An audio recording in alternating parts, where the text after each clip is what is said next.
Mr. President, Your Excellencies, the heads of state and government, Mr. Secretary General, distinguished delegates, ladies and gentlemen. I stand here as a humble representative of 30 million proud Nepali people. At the very outset, allow me to extend my sincere congratulations to you, Mr. President, and distinguished members of the Bureau on your well-deserved elections. I would also like to reaffirm Nepal's full support as you undertake the important responsibilities entrusted to you. We extend our deepest appreciation to His Excellency, Mr. Denis Francis, and the outgoing President for his commendable leadership in successfully guiding the 78th session of the Assembly.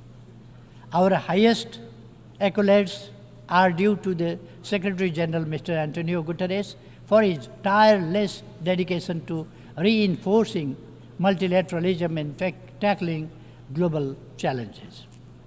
I fondly recall your visit to Nepal last year, Mr. Secretary General, and your message of peace from the sacred birthplace of Gautam Buddha, and the message of climate catastrophe of mountains from the Everest region. Mr. President, the world is at a watershed moment in history. The contrast between rich and poor, harmony and hatred, and economic development and environmental destruction have never been as stark as they are today. Both people and planet stand on the brink of climate catastrophe. Geographical rivalries are resurging. Military expenditures are skyrocketing along with an unabated arms race. The specter of nuclear conflict looms larger than ever, even before. On the one hand, our economy remains frail, still grappling with the lingering effects of the COVID-19 pandemic. On the other, nationalism and protectionism have re-emerged. Even before we have reaped the benefits that liberalism and globalization were meant to deliver. Even after 300 years of industrialization and modernization journey, it is deeply troubling that in our so-called civilized world of 21st century, wealth and prosperity are concentrated mostly at the hand of global north, and the poverty and destitution are heavily concentrated in the global south, particularly in the least developed countries. To overcome these travesties, we must demonstrate our leadership that promotes meaningful cooperation and collaboration. It is only through collective will and unified action that we can turn the tide and usher in an era of enduring peace and shared prosperity for all. In this context, the theme of this session, leaving no one behind, acting together for the advancement of peace, sustainable development, and human dignity for present and future generations, could not be more timely or relevant. We have reaffirmed our commitment through the Summit of the Future to build a safe, just, and sustainable world for both present and future generations. This pledge is embodied in the three pivotal documents we have adopted: Pact of the Future, Declaration on Future Generation, and the Global Digital Compact. We must demonstrate our determination to implement these documents for the well-being of present and future generations. Mr. President, allow me to underline that the principle of leaving no one behind has long been the cornerstone of Nepal's approach to development across all sectors. This philosophy is enshrined in our Constitution, which upholds the values of democracy by guaranteeing inclusivity, equality, justice, proportional representation, human rights, and social protection for the most vulnerable sections of society. I am determined to lead my country with my deep conviction to comprehensive democracy. For me, comprehensive democracy ensures equal rights, equal access to opportunities, social justice, protects the vulnerable communities, and provides the security and dignity for all individuals. Democracy goes far beyond the right of the people to choose their leaders. It is about leading the people towards prosperity and happiness so that they could feel highest level of dignity. At the international level, sovereign equality and mutual respect constitute the backdrop of comprehensive democracy. These principles are essentially for building the frameworks of a just, inclusive, equitable, representative, and accountable global order. Mr. President, as a nation emerging from conflict, Nepal deeply understands the profound value of peace and political stability. Since the signing of the Comprehensive Peace Accord in 2006, Nepal has been firmly focused on completing the peace process at the earliest. Immediately after the formation of my government, Parliament passed a transitional justice bill to settle transitional justice issue once and for all. While we implement the law, we will uphold victims' rights, including truth and justice. We will also use reparations and reconciliation to heal the wounds and scars of conflict period. We appreciate support from international community, including the UN system, in this regard. The present government, formed by the collaboration of our two major political parties, is determined to secure stability while driving economic transformation for the inclusive and equitable prosperity to our people. At this juncture, stability and economic transformation are paramount to us than our periodic competition in elections. We have dedicated ourselves to realizing our national aspiration, prosperous Nepal, happy Nepali. Nepal will be graduating from its LDC status by 2026. We are diligently working towards achieving the Sustainable Development Goals, SDGs, by 2030 and aspire as become a developed country by 2043, despite facing significant economic headwinds. However, our path to achieving the SDGs remains fraught with difficulties. We are confronted with a substantial financial gap of about 24 billion US dollars to attain the 2030 agenda. In this backdrop, Nepal hosted the IDA 21 replenishment meeting last June, underscoring the crucial need for continued and enhanced support from the International Development Association along with other development partners. In this pursuit, we strongly reiterate our call for enhanced, predictable, and sustained international support. Mr. President, climate change has emerged as the gravest threat to our planet, people, and prosperity. My own country, Nepal, is particularly hard hit. We stand as one of the most vulnerable nations to climate change and are ranked as the 20th most disaster-prone country in the world.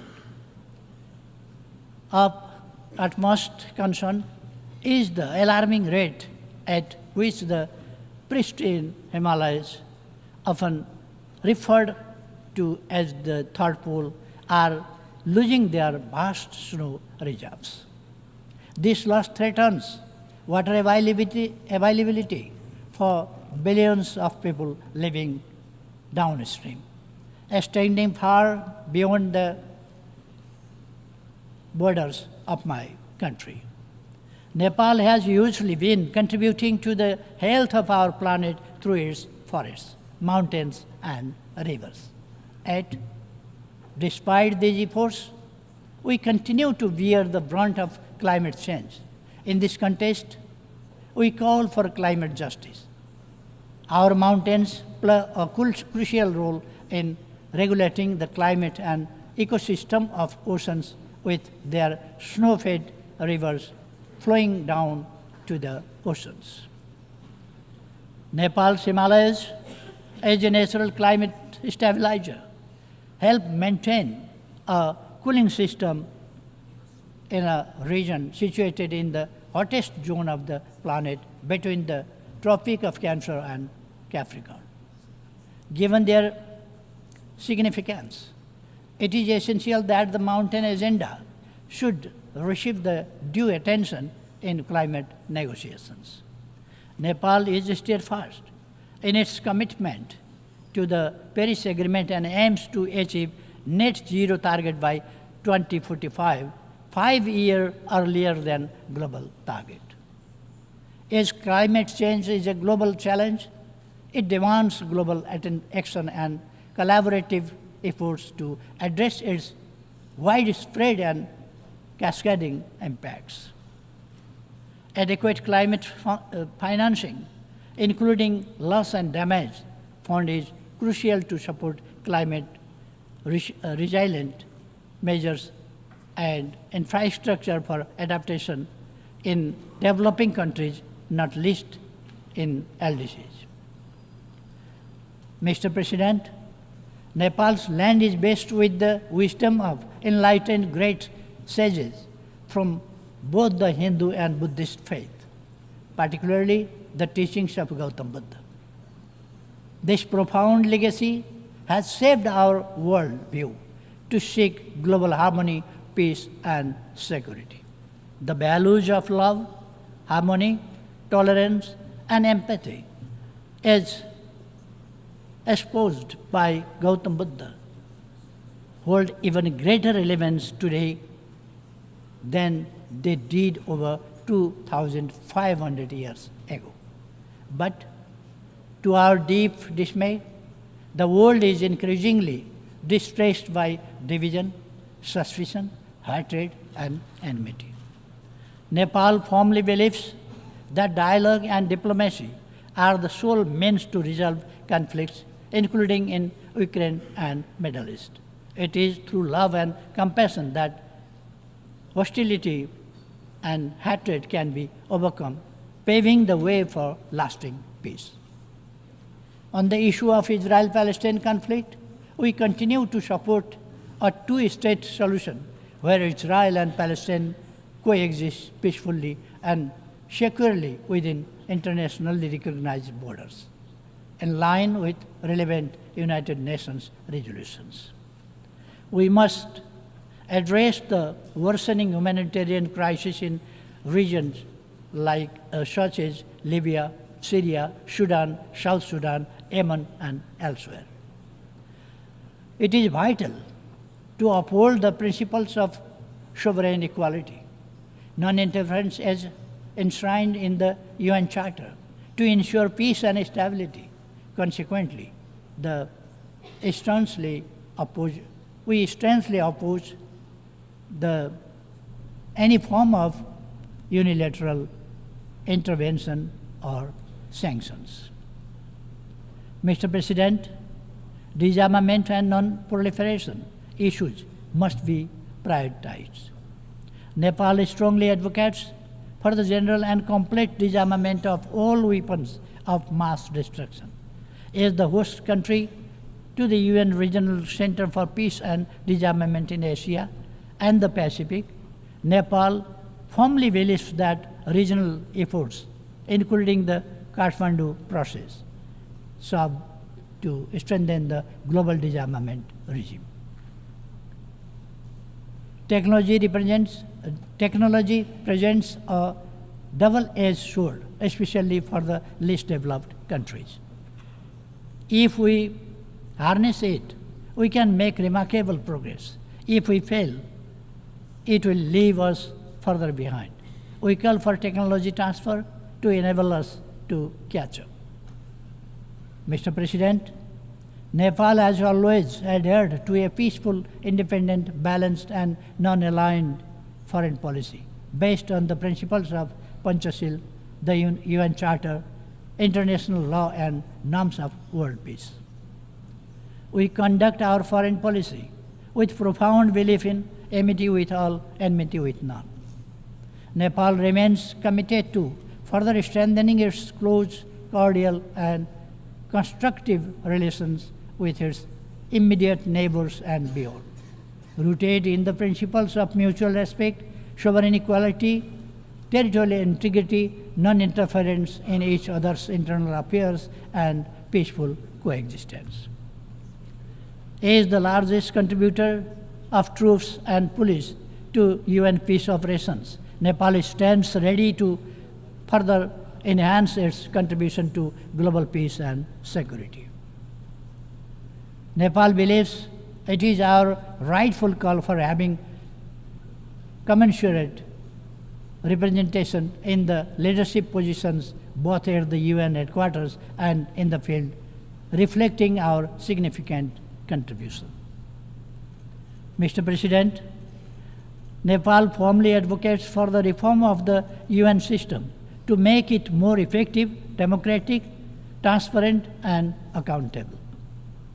We firmly believe that stronger multilateralism with the United Nations at its core is the only path forward to tackle the numerous global crises we face. We echo a call for substantial reform of the global financial system as aptly described it by Secretary General Mr. Antonio Guterres as morally bankrupt. The voice and representation of countries in special situations, including the LDCs, landlocked developing countries, LLDCs, and small island developing states must be ensured. Mr. President, Nepal firmly upholds the belief that all human rights are universal, unalienable, indivisible, interdependent, and interrelated. It is with this conviction that we have become a party to 24 international human rights related conventions and protocols, including 7 of the 9 core instruments. We are fully committed to promoting gender equality and ensuring equal rights for women. Nepal is making necessary legal arrangements for the full realization of all human rights for women and girls, including their sexual and reproductive health rights. Protection of the rights of migrant workers, including their safety, security, dignity, and well-being, has always remained our priority. We strongly advocate so far orderly and regularly migration to ensure that the benefits of migration are shared by all. Finally, Mr. President, the world we inhabit is far from being perfect. Yet, it is not all doom and gloom. We firmly believe that humankind is still capable enough to march ahead without compromising the prosperity and happiness of future generations. None of the global challenges we are facing today have been imposed by alliance. These are our own makings, our own creations. Therefore, it is self-evident that by fostering global understanding, trust, and cooperation, we can overcome these problems and challenges. A just, inclusive, and equitable world order, as well as sustained prosperity and attainable when we collaborate effectively. Let me resonate the wisdom of our ancient text, the Maha Upanishad, from around the 6th century BC, Vasudhaiva Kutumbakam, meaning the whole world is one family. We not only hold this philosophy dearly, but we also act it on our everyday life.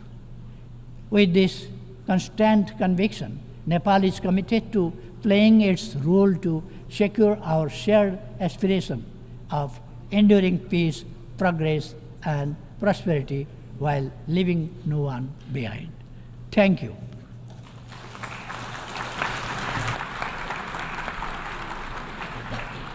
On behalf of the Assembly, I wish to thank the Prime Minister of Nepal.